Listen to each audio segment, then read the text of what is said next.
Olá, queridos, tudo bem? Bem-vindos aí a mais um momento do nosso estudo da Palavra de Deus, meditando nos Evangelhos sinóticos.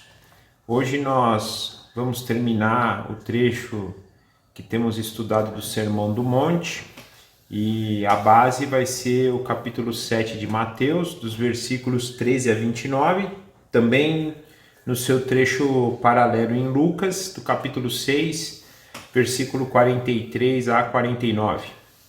Mas antes, vamos orar, pedir a orientação de Deus para esse momento e que o Espírito Santo possa nos encher de alegria, nos encher de sabedoria, para que possamos caminhar em direção ao nosso Senhor. Papai, muito obrigado por mais um dia, o Senhor nos abençoar, nos permitir estar aqui, nos direcionar, nos capacitar. Muito obrigado porque o Senhor tem nos alcançado dia após dia e nós somos muito gratos. Mesmo diante de tamanhas tarefas que a gente acaba tendo, o Senhor não nos desampara. Muitas vezes nós não procuramos o Senhor, mas o Senhor está aqui sempre, o Senhor está sempre nos dirigindo, nos capacitando, nos fazendo cada vez mais parecidos com o Senhor, nos direcionando para que possamos buscar a sua justiça e o teu reino. E nesse momento, humildemente, nós pedimos que o Senhor traga aos nossos corações, por meio do seu Santo Espírito, tudo aquilo que o Senhor deseja que nós possamos crescer e aprender, e que isso realmente traga transformação para a nossa vida. Nós entregamos esse momento nas tuas mãos e te agradecemos no nome santo do nosso Senhor Jesus. Amém. Então, gente, nós vimos até aqui no Sermão do Monte aquilo que temos dito de um redirecionamento do que é a lei, o reino e a justiça de Deus. Jesus, por meio do Sermão do Monte, ele parametriza aquilo que é visto como santo lá no céu, não como as coisas aqui da terra. Ele levanta para a gente esse padrão moral que deve ser buscado por nós, muito mais superior ao padrão moral do que o mundo nos oferece aqui hoje, principalmente olhando para o nosso coração, para o nosso interior, para o nosso íntimo. Ou seja, se o mundo hoje fala de atos exteriores, nós não devemos pensar só nisso, mas também devemos pensar para aquilo que está no nosso coração. Então não basta eu não adulterar, eu não posso fazer isso no meu coração. Se eu olhar para uma mulher já desejando essa mulher, eu já adulterei. Eu não posso mais, não é só o fato de eu não matar uma pessoa, mas se eu já nutrir ira contra ela no meu coração, eu já pequei. Então, esse redirecionamento, levantando esse nível moral, que é o nível lá das regiões celestiais, lá do céu, né? E que é o que Deus espera que nós possamos trazer aqui para a terra para viver agora, não só vai ser o que a gente vai viver no futuro, quando Deus renovar e restaurar todas as coisas, mas o que a gente já deve viver agora é esse padrão totalmente elevado. Então, nós vimos até aqui, aí vimos em todos os aspectos da lei que Jesus fala, de cumprimento, vimos nas questões, como eu disse, das disciplinas espirituais, caridade, jejum, oração, vimos da questão de justiça, de julgamento, vimos qual é o tesouro mais importante que devemos buscar e a forma com que devemos viver, buscando primeiramente o reino e a justiça de Deus, crendo que somos filhos e que como filhos, vivendo essa realidade do Pai, não devemos viver ansiosos, não devemos ficar buscando as coisas desse mundo, temos que crer que o nosso Pai que está lá no céu e cuida de nós, vai nos suprir com comida, com roupa, com casa, com tudo aquilo que é necessário para que nós possamos cumprir o propósito que Ele tem designado para a gente desde a eternidade. Isso não se trata de nós, mas se trata do nosso Pai, que desde a eternidade já deu para a gente um propósito de vida. E nós hoje temos que viver para cumprir esse propósito, cumprindo, crendo, né? Sabendo que tudo que é necessário para que ele seja cumprido, o Pai vai nos suprir. Eu tenho visto muito, gosto muito da mensagem que traz um pastor chamado Paulo Borges. E ele bate muito nessa tecla da gente deixar de olhar Deus como Deus, só Deus, mas olhar como Pai. O que quer dizer isso? Nós não estamos tirando o aspecto de Deus ser Deus, os seus atributos eternos, perfeitos, maravilhosos, único. Ele é o único, onisciente, onipresente, onipotente, eterno, imutável. Então, nós não estamos deixando de reconhecer isso, mas não estamos permitindo que essas coisas nos afastem do nosso Pai, porque na verdade Deus ele quer ser reconhecido como Pai. O que isso quer dizer para a gente? É muito mais essa questão de relacionamento, de comunhão, de vivermos junto com Ele e cumprirmos aquele propósito que Ele tem para a gente, do que a gente ficar buscando um Deus para suprir as nossas necessidades aqui, né? Um Deus que tem todo o poder, que a gente quer usar o poder dele para que o nosso desejo seja cumprido, né? É um pouquinho nessa direção. Então a ideia assim, do Sermão do Monte é que a gente possa ter essa mentalidade, né? De que hoje servimos a um Deus, mas que é nosso Pai e que está nos direcionando para o seu reino, para a sua justiça, nos dando tudo aquilo que nós precisamos para cumprir esse propósito. E hoje então nós vamos fechar a última passagem aí que nós vamos estudar do Sermão do Monte, entendendo que Deus espera então que nós façamos com tudo isso que a gente recebeu até agora. E o primeiro trecho que a gente vai ler é Mateus 7, do 13 ao 14, que diz assim: Entrem pela porta estreita, porque larga é a porta e amplo o caminho que leva à perdição, e são muitos os que entram por ela. Como é estreita a porta e apertado o caminho que leva à vida, são poucos que a encontram. Então ele dá a primeira orientação: vocês precisam entrar pela porta estreita. Precisam, porque é a porta estreita que leva para a vida.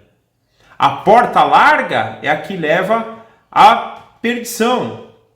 E realmente, se a gente for analisar e fazer um parâmetro, o que são as portas? O que é a porta larga, na verdade? É a gente realmente viver conforme os padrões desse mundo, buscando riqueza, buscando os nossos desejos, a nossa satisfação, buscando tudo aquilo que é contrário à justiça e o reino de Deus. Essa é a porta larga. E qual que é o problema da gente seguir isso? Qual que é o problema de eu viver uma vida totalmente direcionada às riquezas desse mundo hoje? Ou à satisfação dos meus desejos e anseios? É que isso vai nos levar à perdição. Então, se você entrar por essa porta, você vai se perder. É difícil, a gente sabe, quando ele fala de porta estreita, ele está falando de ser difícil. É difícil cumprir o reino e a justiça de Deus. É difícil, mas entre por essa porta, porque essa porta que vai dar vida para vocês. Se vocês não entrarem por ela, vocês não vão ter vida. São poucos os que conseguem entrar e são os poucos que são bem-aventurados. Quando eu penso que ele fala de levar a vida, é só a gente ler as bem-aventuranças que a gente falou nos primeiros estudos lá do Sermão do Monte. Como é feliz, como é bem-aventurado aquele que busca as coisas do reino, que busca a justiça, que busca a humildade, a pobreza de espíritos. A gente viu quantos benefícios essas bem-aventuranças trazem para nós. Então é importante que a gente entre por essa porta aqui, é uma orientação de Jesus, na verdade é um mandamento: entre por ela, porque se você não entrar, você vai se perder. E eu penso que a gente tem que estar vigilantes nesse sentido, porque realmente a porta larga é mais atraente, a porta larga é mais fácil, e a gente tende a entrar por esta porta larga muitas vezes. Mas a gente não pode esquecer que essa porta nos levará à perdição. Enquanto a porta difícil, estreita e apertada é o que nos levará à vida. E aí nós vamos entender na sequência aqui as condições disso, né? O que é eu procurar essa vida estreita, essa porta estreita, né? Continuando do versículo 15 e 16, nós vemos assim: cuidado com os falsos profetas. Eles vêm a vocês vestidos de peles de ovelhas, mas que por dentro são lobos devoradores. vocês os reconhecerão por seus frutos. Pode alguém colher uva de um espinheiro ou figos de uma erva daninha? Então aqui ele fala, né? Deixa eu só continuar, na verdade, eu vou ler até o versículo 20, que eu acho que a gente vai ter uma ideia melhor. Então, continuando aqui, versículo 17. Semelhantemente, toda árvore boa que dá frutos bons... Semelhantemente, toda árvore boa dá frutos bons, mas a árvore ruim dá frutos ruins. A árvore boa não pode dar frutos ruins, nem a árvore ruim dar frutos bons. Toda árvore que não produz bons frutos é cortada e lançada no fogo. Assim como pelos seus frutos vocês os reconhecerão.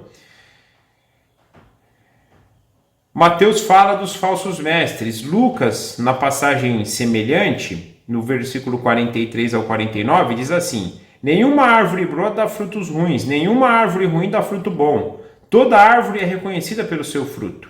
Ninguém colhe figos de espinheiros, nem uvas de ervas daninhas. O homem bom tira coisas boas do bom tesouro que está em seu coração, e o homem mau tira coisas más do mal que está no seu coração, porque a boca fala o que o seu coração está cheio. Então aqui qual que é a orientação? Primeiro, a gente tomar cuidado. Mateus fala principalmente dos falsos profetas, e a gente lembra quem são os falsos profetas. Normalmente o falso profeta é aquele que fala o que a gente quer ouvir. Fala aquilo que vai nos agradar. Fala aquilo que muitas vezes eles mesmos não praticam, né? Tudo isso para quê? Para que a gente possa ficar ali cumprindo os desejos deles, para que as vontades, os desígnios e as coisas más do coração deles sejam atendidas. Então eu pego alguém aqui e bajulo para poder ser bajulado aqui.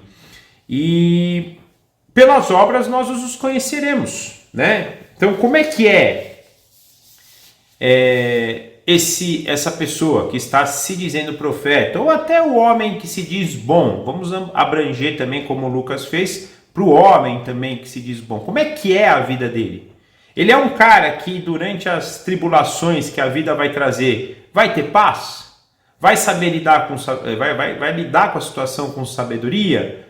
Né? É uma pessoa que, por exemplo, vive ansiosa, tem paciência, ama o seu próximo verdadeiramente, dando a sua vida pelo seu próximo? Como é que é a atitude desse possível profeta ou desse possível homem bom? É pela atitude deles que nós vamos saber, sim, é uma pessoa que realmente nós vamos falar da autoridade de Jesus aqui daqui a pouco, ela é uma pessoa que tem autoridade, ou seja, ela pratica aquilo que ela professa.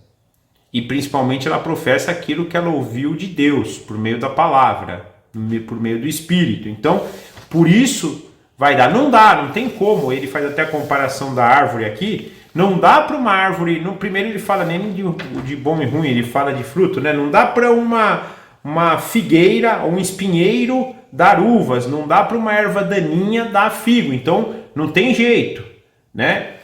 Não dá para um pé de laranja dar banana, não dá para um homem falar coisa boa e praticar coisa ruim, não dá para um falso mestre falar de algo, ele pede para todo mundo doar e ele mesmo não doa. Ele pede para todo mundo ter paz e ele mesmo não tem paz. Então não dá. Ou você é bom e faz coisas boas, ou você vai ser ruim e fazer coisas ruins, né? O Lucas vai até mais longe. Ele vai assim, né? A boca fala o que o coração está cheio. Ou seja, um homem que tem no seu coração o mal, a gente vai perceber pela fala dele.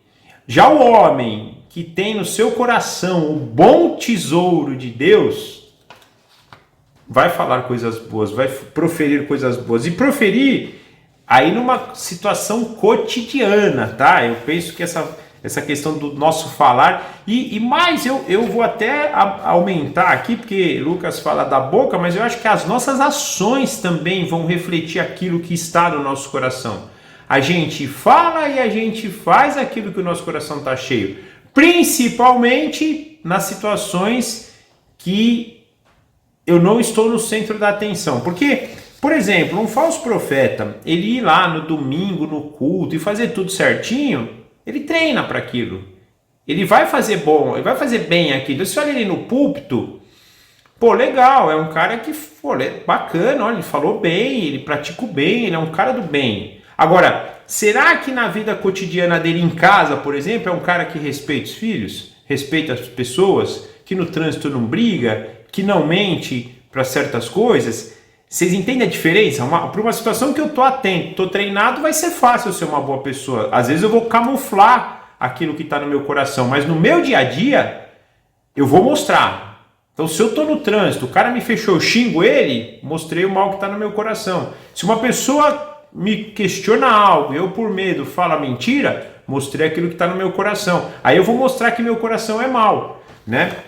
E agora também vou dizer uma coisa para vocês, tá, gente? Do fundo do coração. Eu tenho batido nessa tecla aqui, porque se a gente pegar o Sermão do Monte honestamente e fazer um raio-x do nosso coração, nós vamos ver que o nosso coração é mau. E o que eu quero dizer com isso, né? Para a gente tomar esse cuidado, porque nós temos que buscar o bom coração, o bom tesouro. E quando a gente reconhece a falência do nosso coração pelo pecado que nos habita hoje, nós vamos procurar a Deus. O que Deus deseja da gente do Sermão do Monte não é para a gente ler o Sermão do Monte honestamente, fazer um raio-x da nossa vida com esse padrão elevadíssimo e ficar em depressão porque não consegue. Não, é para ir para o Espírito. Espírito Santo, eu não estou conseguindo. O bom tesouro hoje é o Espírito hoje nos guiando. E a gente buscar essa orientação do Espírito Santo dia após dia, hora após hora, para que a gente possa ter esse bom tesouro no nosso coração. Mas é isso. Nós vamos ser reconhecidos pelas nossas atitudes exteriores nas situações mais diversas da nossa vida. Não adianta eu chegar aqui para vocês e falar, gente, vocês têm que viver sem ansiedade, tá? Busca primeiro a justiça e o reino de Deus, que tudo que vocês precisam vão ser acrescido. Aí amanhã, eu mesmo no meu trabalho vou ter um problema lá e vou viver ansioso. Você fala, pô, peraí, o cara não tá batendo, né? Ele fala algo porque ele se preparou para falar algo, mas a vida dele, na verdade, não é. Então, quer dizer, ele fala aquilo que o coração dele não está cheio. Naquele momento, por um aspecto, porque ele se preparou para aquilo. Mas, na verdade, o coração dele não tem aquilo gravado. E o importante é que a gente grave essas palavras do nosso coração. E o Espírito trabalha essas palavras para que a gente vá crescendo sempre na graça. E para isso a gente reconhece que o nosso coração é mau e nos colocamos em total dependência de Deus e da sua palavra. Penso que entrar na porta estreita é isso, é a gente confiar que é Deus que vai nos dirigir. Deus tem que pegar nas nossas mãos para a gente entrar na porta estreita. E um dia ele já fez isso quando nos salvou, mas dia a dia ele espera que a gente continue com a mão dada para ele, Senhor, me leva pela porta estreita, porque é por ela que eu devo, né? Caminhar.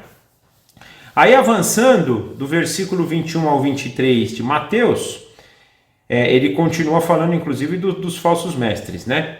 E diz assim, nem todo aquele que me diz, Senhor, Senhor, entrará no reino dos céus, mas aquele que faz a vontade de meu Pai que estás nos céus. Muitos me dirão naquele dia, Senhor, Senhor, não profetizamos nós em teu nome?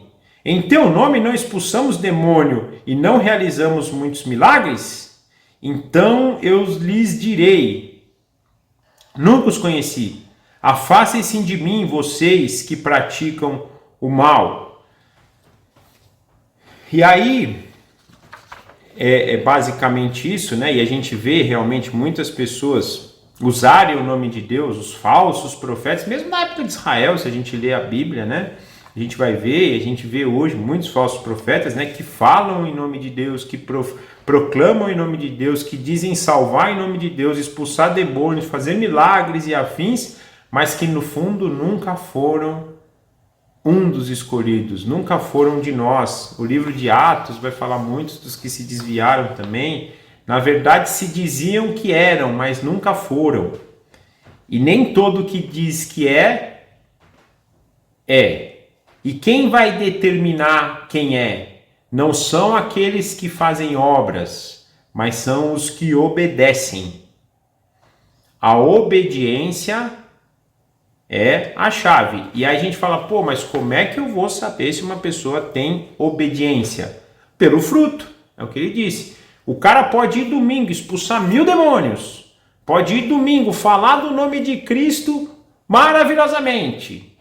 Mas se segunda-feira ele não der um bom fruto, não é paciente, não tem amor, não tem paz, vive ansioso, é irritadiço e daí por diante, tende a ser um falso mestre, tende a ser um daqueles que diz Senhor, Senhor, mas que na verdade nunca teve Jesus como Senhor. E aí tem um ponto importante que a gente está vendo, né? Senhor é aquele que domina, que dirige a nossa vida. Será que temos deixado Deus, por meio do Espírito, na palavra dele e na semelhança de Jesus, direcionar a nossa vida, nos guiar para aquilo que ele espera?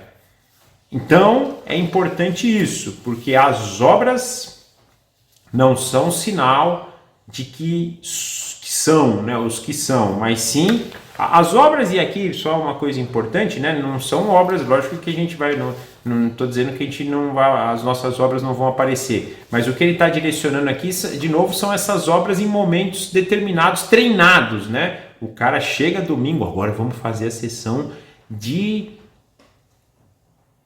descarrego, de sessão de expulsar demônio, não é? É esse tipo de obra. E aqui, se a gente for perceber, e aí também Mateus aqui estava pensando na época para os falsos mestres da época deles, os fariseus, eram os fariseus, por exemplo, né? Aquele que ia lá e dava o dízimo, lembra da história da viúva pobre lá, que deu tudo que tinha, enquanto os fariseus chegavam lá no gasofilácio, ficavam jogando as suas moedinhas para todo mundo ver, ó, tô dando dízimo aqui, ó, então eu sou bom. Ou o próprio Sinédrio, né, que tinha, entre aspas, a missão de resguardar, de guiar o povo na lei de Deus, mas que na verdade eles mesmos não se guiavam pela lei de Deus. Eles tinham que guardar o sábado para contemplar, mas ficavam muito mais cuidando da vida dos outros se estavam guardando o sábado do que realmente contemplar a Deus, né, por meio da sua devoção no dia de sábado. E daí por diante o templo, eles faziam comércio na casa de Deus, a ponto de Jesus perder até ali um momento, Jesus até ali num momento purificar o templo, expulsar eles de lá. Então esses tipos de obras assim, muitos ali dizendo-se agindo em nome de Deus, mas que na verdade não estavam agindo em nome de Deus, né? E aí avançando, versículo 24 a versículo 27, Jesus vai contar vai dar uma aplicação prática, né? O que quer dizer isso que a gente está dizendo? Aí ele fala: portanto, quem ouve essas minhas palavras e as pratica, a obediência, é como o homem prudente que construiu a sua casa sobre a rocha. Caiu a chuva, transbordaram os rios, sopraram os ventos e deram contra aquela casa. E ela não caiu, porque tinha seus alicerces na rocha. Mas quem ouve as minhas palavras e nunca as pratica é como um insensato que construiu sua casa sobre a areia. Caiu a chuva, transbordaram os rios, sopraram os ventos e deram contra aquela casa. E ela caiu, e foi grande a sua queda, né?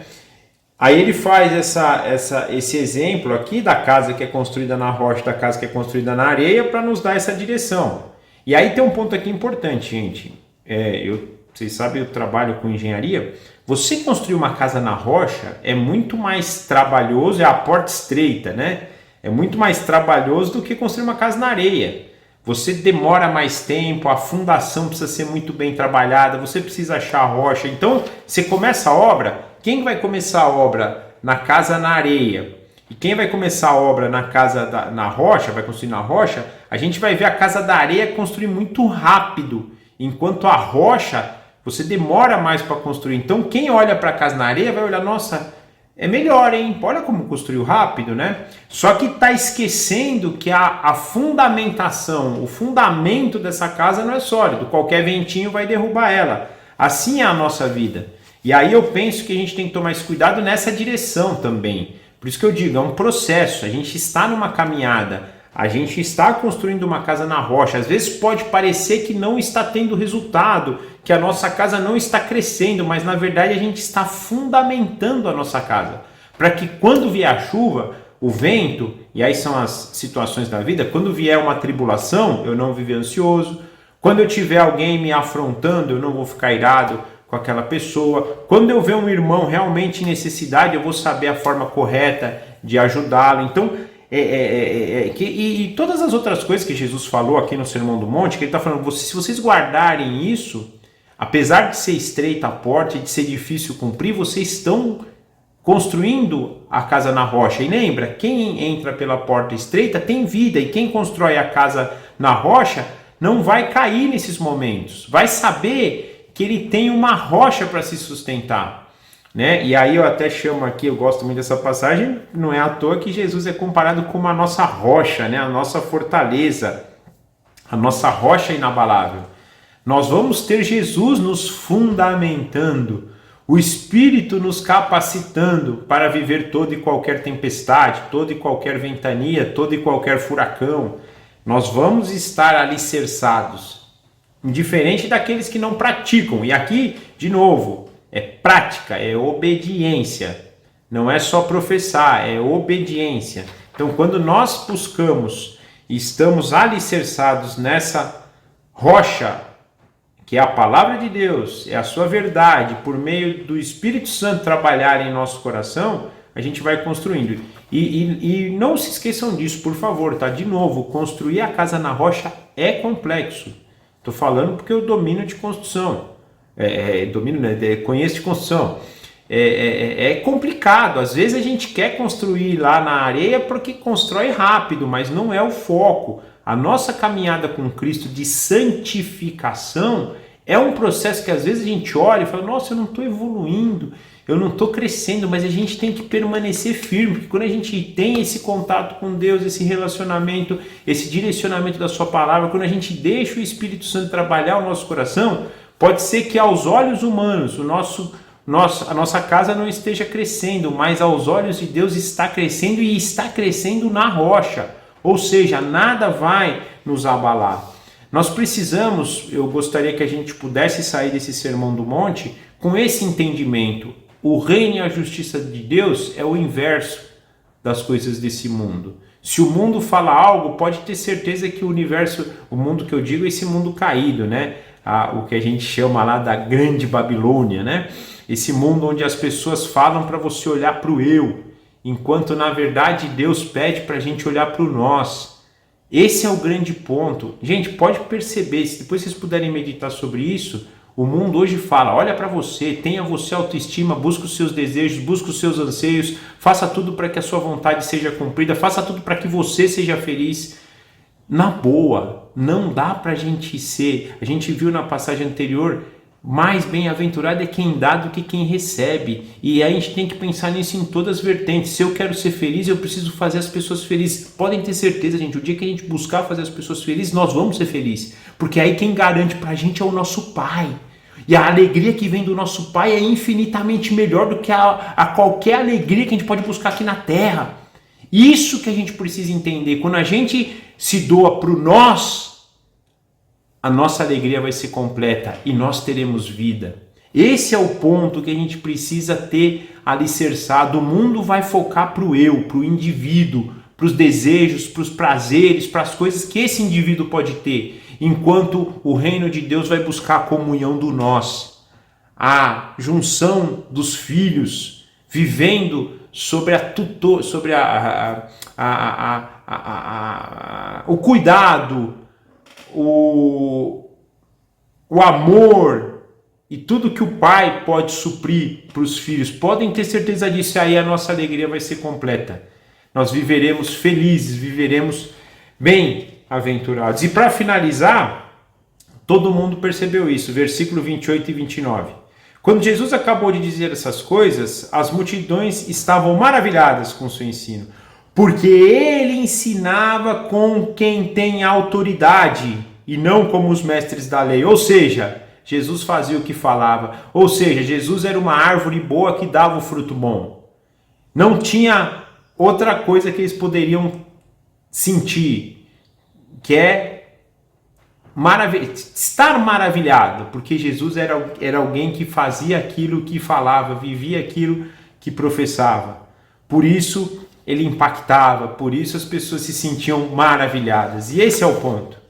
Nós precisamos viver nós precisamos, lógico que, de novo, não quer dizer que a gente não possa cair e a gente possa pedir perdão para as pessoas. Por exemplo, um dia, tá bom, você falou para eu não viver, se você nunca tem ansiedade, posso ter, mas vou ter que aprender a lidar com isso e vou ter que pedir perdão, realmente aqui eu falhei. Isso também é autoridade, tá, gente? As pessoas falam, pô, legal, ele reconhece os seus próprios erros, ele está vivendo, ele está buscando, na verdade o ponto é estar buscando viver aquela realidade. A gente não vai conseguir viver essa realidade plenamente sem ter a plenitude de espírito, que a gente sabe que vai acontecer quando Deus renovar todas as coisas. Mas a gente tem que viver buscando essa realidade. Então, você pode me ver caindo, mas você vai falar, poxa, ele caiu, mas ele busca. É difícil, a porta é estreita, o caminho é complexo, mas ele busca, ou nós buscamos essa realidade. Esse é o grande ponto, tá? Então, que a gente possa ter essa ideia, que a gente possa crescer nessa direção, construir a nossa caminhada na rocha, pelo caminho estreito, que é Jesus Cristo. E aí, gente, teremos vida. Não cairemos nas perdições desse mundo e seremos pessoas bem-aventuradas. Amém? Era isso por hoje, muito obrigado. Eu vou orar, finalizando, e nós nos encontramos então na semana que vem. Papai, muito obrigado pela Tua palavra, muito obrigado por esse redirecionamento que o Senhor traz em nossos corações, muito obrigado por esse tempo que pudemos estudar o Sermão do Monte, e que o Senhor traga em nosso coração as realidades que foram ditas aqui, que essas palavras possam encontrar anseio de serem cumpridas, que a gente possa obedecer ao Senhor em todas as coisas, e por isso pedimos humildemente que o Seu Santo Espírito nos dirija, para que possamos ser capacitados para encontrar a porta estreita e seguir pelo caminho apertado que leva à vida. E confiamos nisso porque é o Senhor, é do Senhor, é para o Senhor, e é o Senhor que nos dirige, é o Senhor que pega as nossas mãos e leva por esse caminho. A nossa alegria é imensa, e muito obrigado também por um dia ter feito isso de forma genérica e por fazer isso todos os dias nas nossas vidas. Muito obrigado, papai. Não tem outra palavra. A gente tinha que ficar o dia inteiro aqui agradecendo, a vida inteira agradecendo, tamanha graça que temos recebido do Senhor. E, por favor, continue nos alcançando por toda essa graça. Pedimos também por essa semana que possamos sair daqui hoje engrandecidos e também buscando o Senhor todos os dias, que toda vez que as coisas do caminho largo vierem ao nosso coração, o Senhor possa também nos livrar delas, para caminharmos firmes na direção e na imagem do nosso Senhor Jesus Cristo. Entregamos a nossa vida nas Tuas mãos, a nossa semana e tudo que vamos fazer, e oramos em nome do nosso Senhor Jesus. Amém. Tchau, gente. Obrigado. Forte abraço. Até a semana que vem.